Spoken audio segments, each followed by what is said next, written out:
Good morning, good afternoon, good evening, wherever you are. This is me, Donald Hamilton, sadly recreating or trying to recreate the third in our Success Mindset series. We held the original yesterday, but in my enthusiasm to get on with it, I forgot to hit the record button. So trying to recreate it here.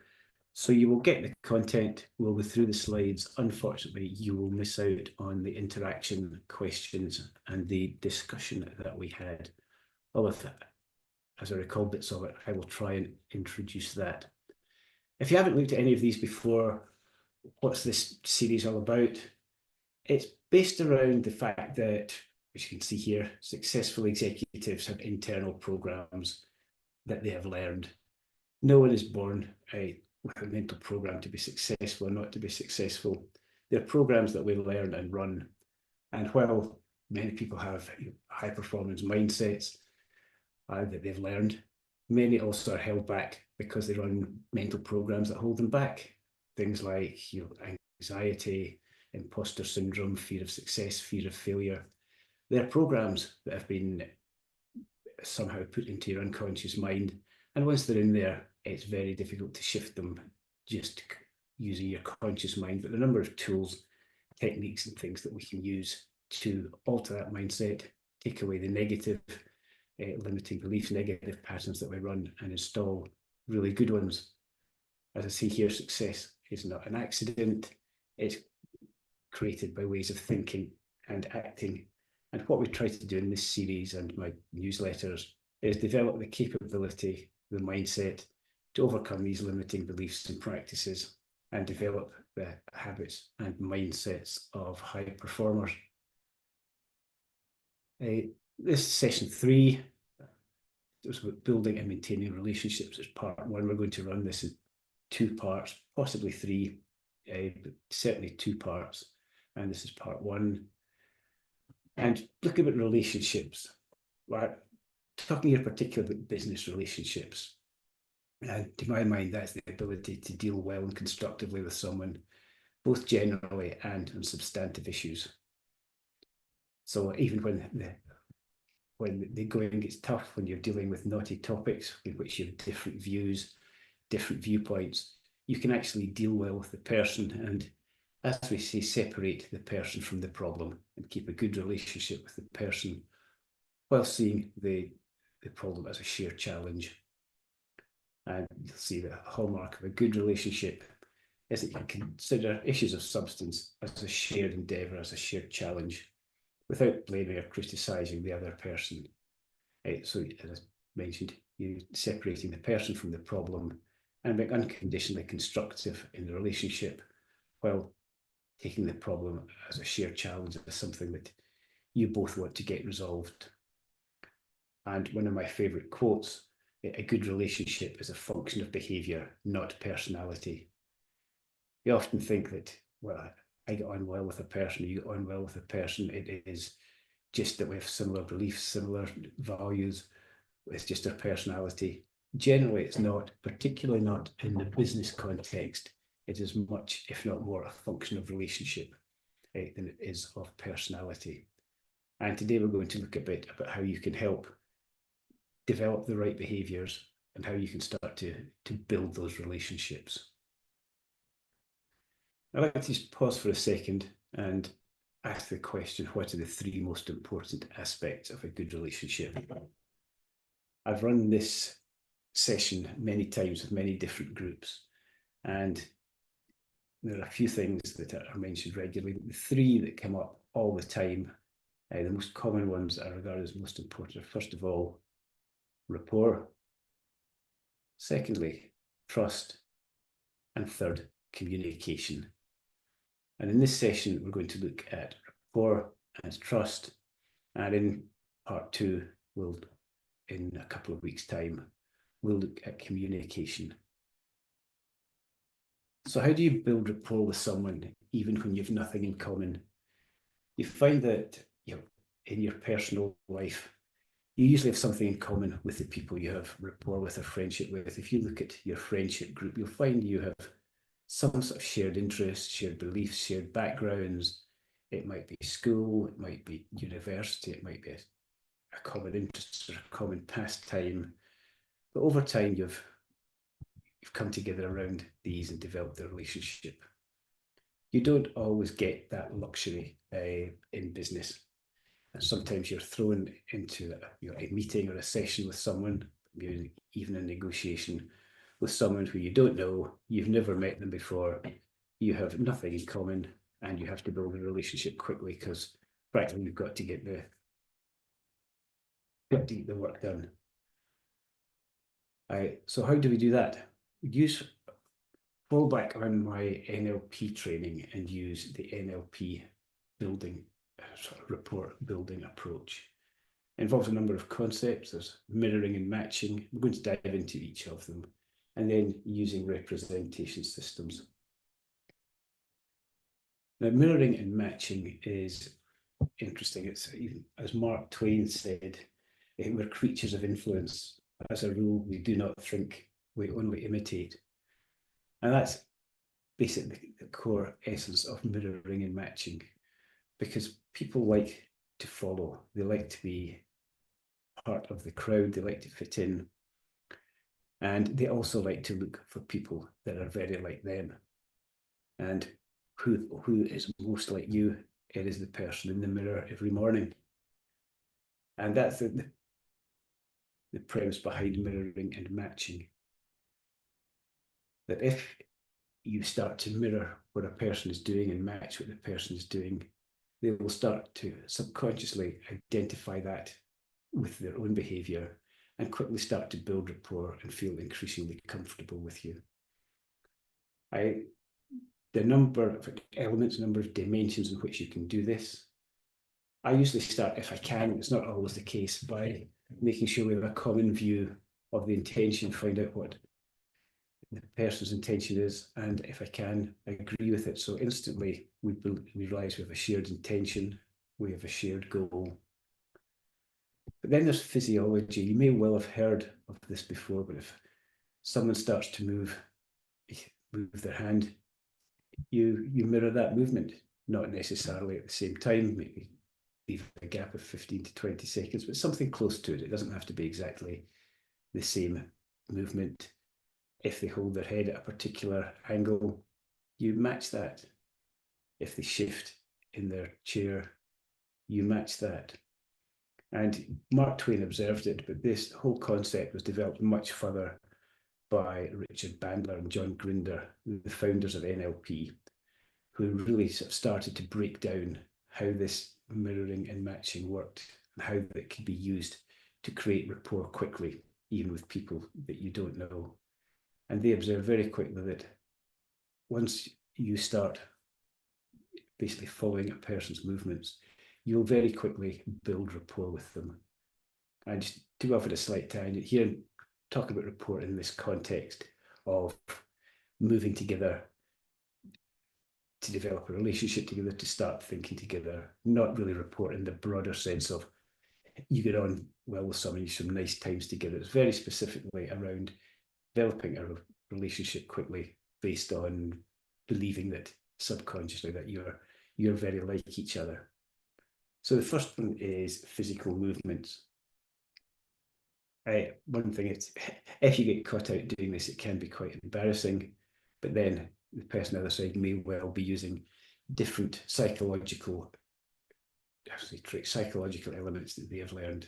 If they're trying to sell you something, they may be using scarcity, limited time, FOMO, etc. So don't be embarrassed by it, although it can be a bit awkward if you're too gauche and too awkward and just imitating them slavishly. Next element, again, a very powerful one, is breathing. You start to match your breathing to their breathing. Their subconscious picks up in that and again starts to feel more relaxed and more comfortable with you. And finally, eye blinks. Again, not always noticed, but very powerful in building that relationship quickly. Now, people who've been on any of my previous sessions will probably know I talk a lot about Dr. Steve Bierman, who wrote the book Healing Beyond Pills and Potions, which is a fantastic book. And he is an emergency room doctor in the US. who says when he gets a patient who has suffered a traumatic injury and he uses this mirroring and matching approach with them to build rapport and develop his authority straight away. And he gets some fantastic results. He said he has managed to get into rapport so much, he builds his authority, and he's even been able to stop people bleeding from wounds. He believes he's sorted out heart murmurs, he sorted out heart arrhythmia, he's sorted out all number of things. And his first step is always to mirror and match to try and build rapport quickly and effortlessly. The next element is voice. If you listen to the person's voice, match its speed, match its rhythm, and match its volume. I mean, I find this one a bit tricky, as you might be able to tell from this. I'm quite quietly spoken anyway, and I always feel quite awkward if I'm speaking loud just to match someone's voice volume. But again, it's all part of quickly and easily building rapport so you can get on with the business as quickly as possible with it treated as a common goal, that you're in the same side facing this problem rather than trying to beat each other as well as the problem.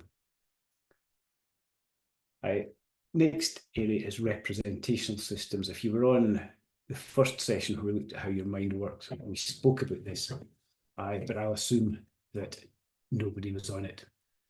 And basis of representational systems is that we process data and store memories, store images in 5 dimensions, 5 representational systems, or rep systems as they're known.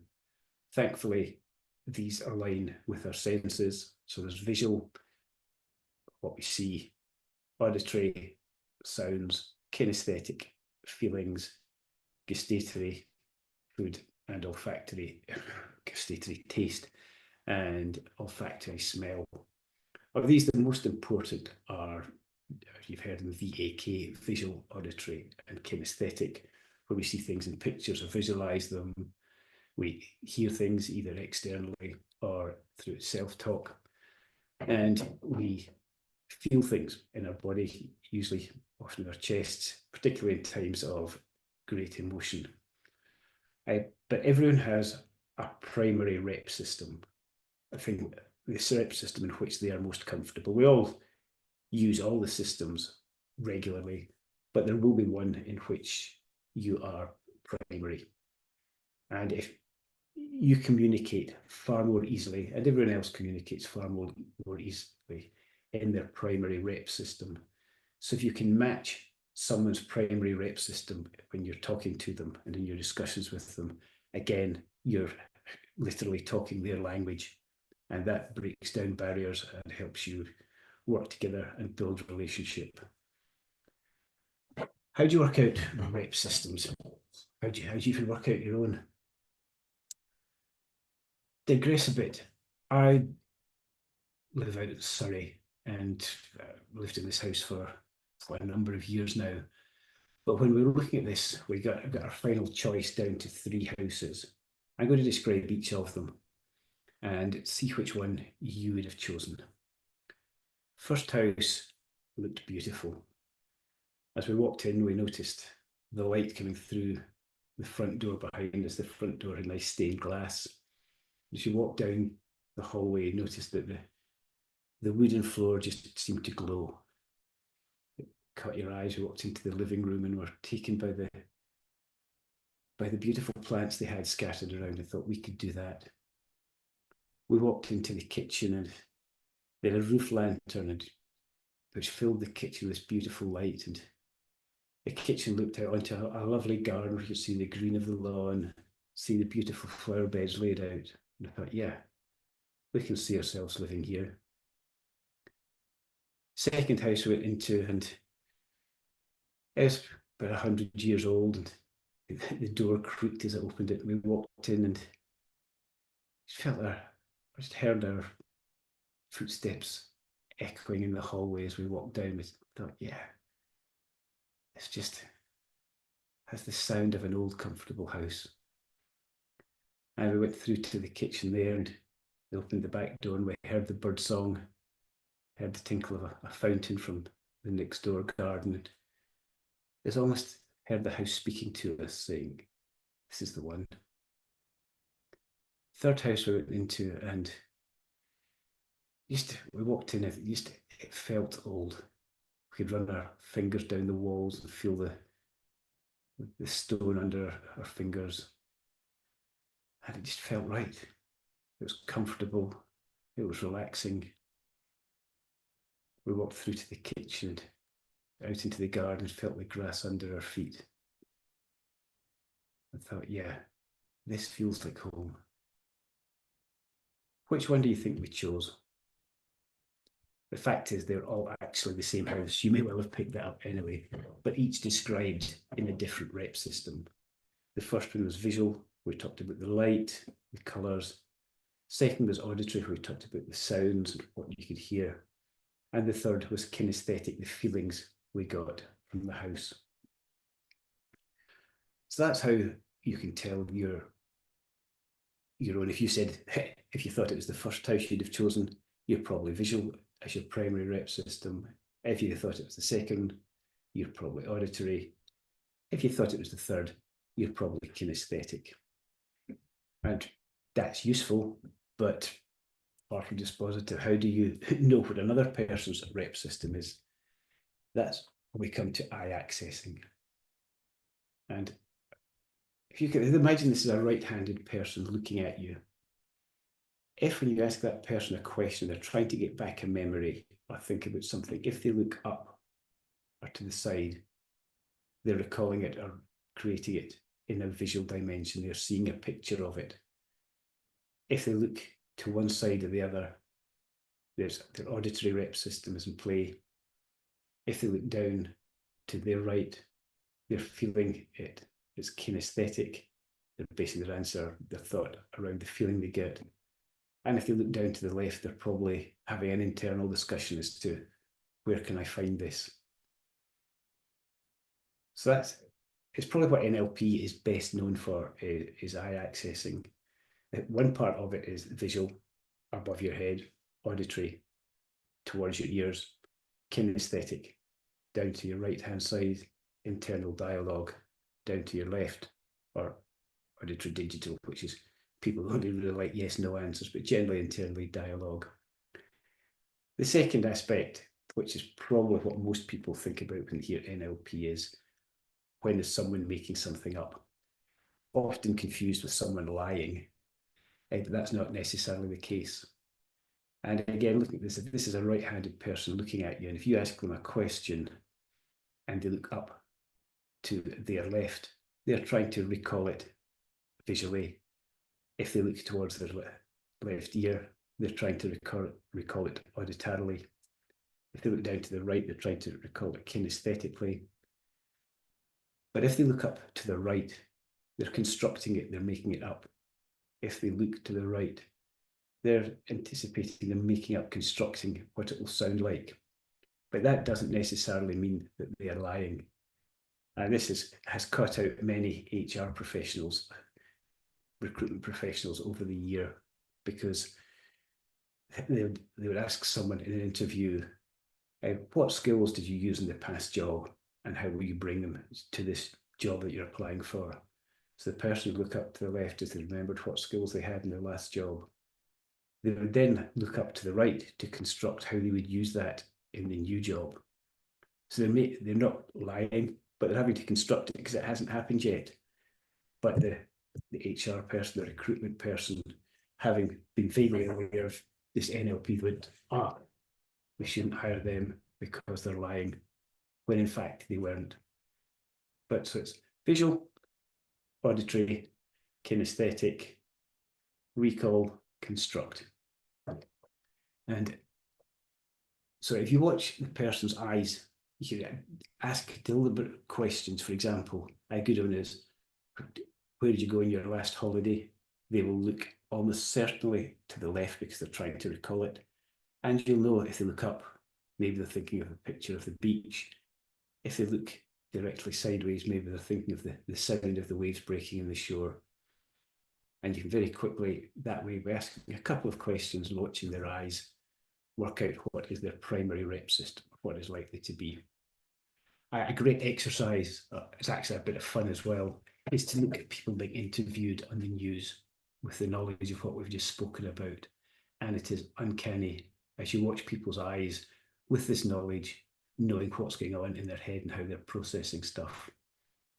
It was, it's what's interesting, it's a great tool to have. It actually destroyed and ruined the first series of The Traitors for me, because it was very obvious early on who was making things up. But I think people are getting wiser now. Politicians and sports people are particularly interesting because they've had some media training, but try as they might, they can't get rid of this natural impulse to move their eyes to where the thoughts are located. The other way you can tell what rep system people are in is in the language they use. We call it language predicates. And you might find out, for example, a visual person will say things like, do you see my point of view? Can you see that? Look at this.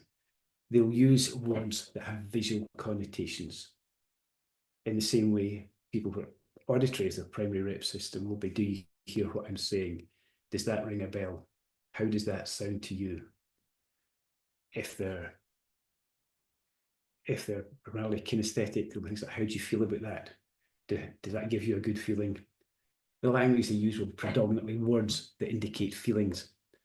So again, it's a very useful exercise to start listening very carefully to the words people use.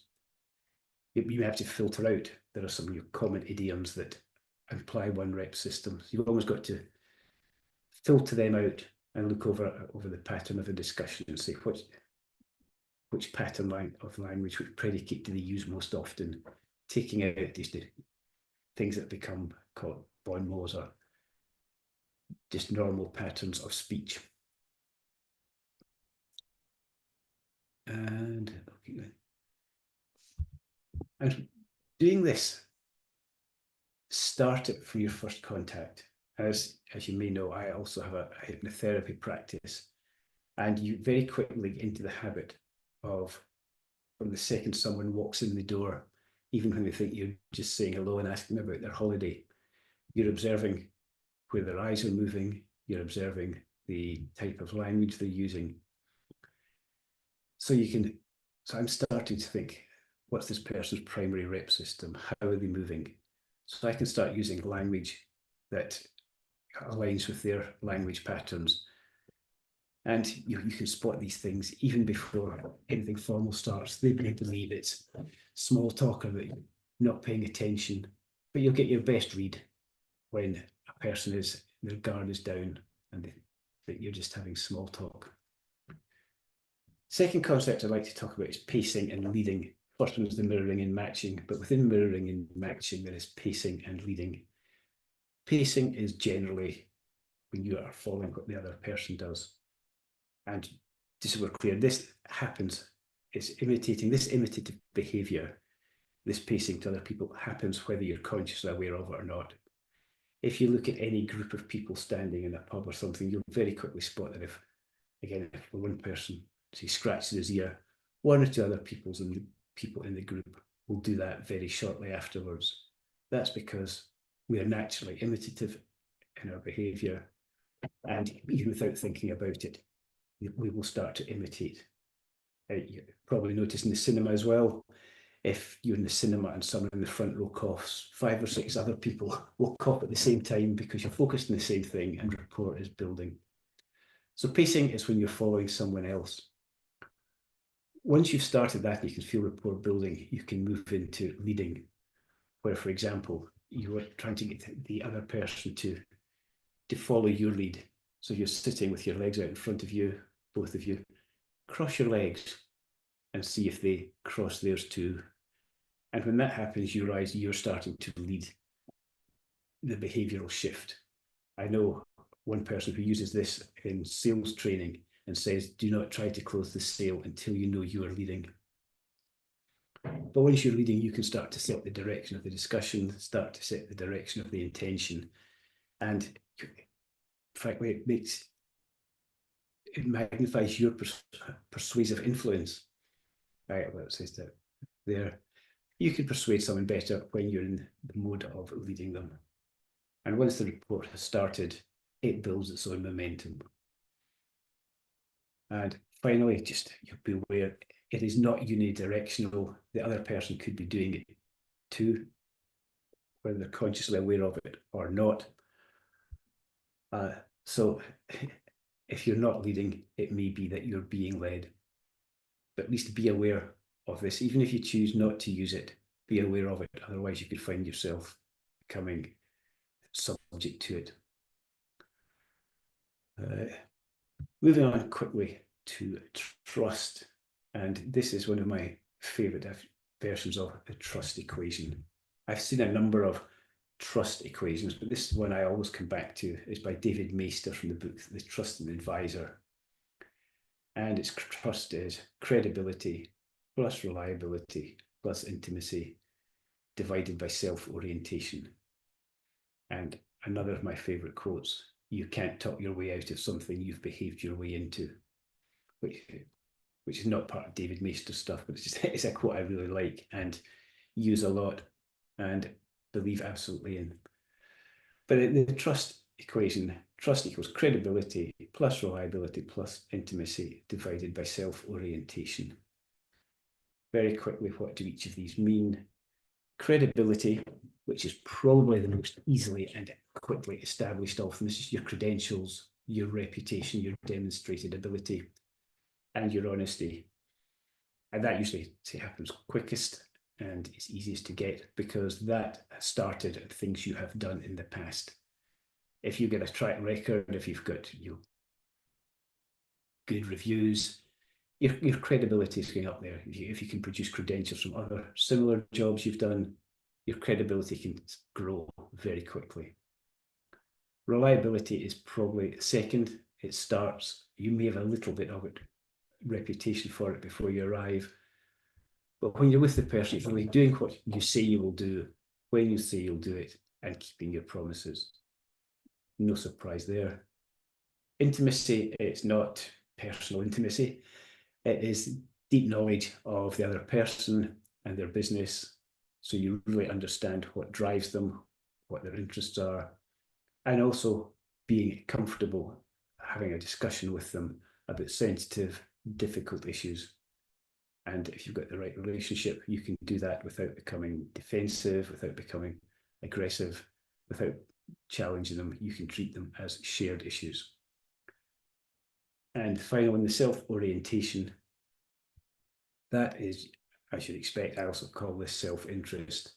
It's being motivated and being seen to be motivated by about serving your own selfish interests rather than the interests of the other person, or if you're in a business setting, of your client, and not necessarily the interests of that person. So that's interesting, but how do you use that? We can use it as a diagnostic tool. If you think trust is breaking down, you can do it to analyze whether you're behaving in a trustworthy fashion. And I will say, never ask, do I trust this guy? The first question is always, am I behaving in a trustworthy manner? It can be quite difficult to do it if you're when you're in the game, and may find it difficult to be objective about the way you're behaving. And it's quite often useful to bring it in, a third party, a red team, or someone else, just to examine what you're doing and help you understand, am I behaving in a trustworthy manner? So how would you quantify this trust?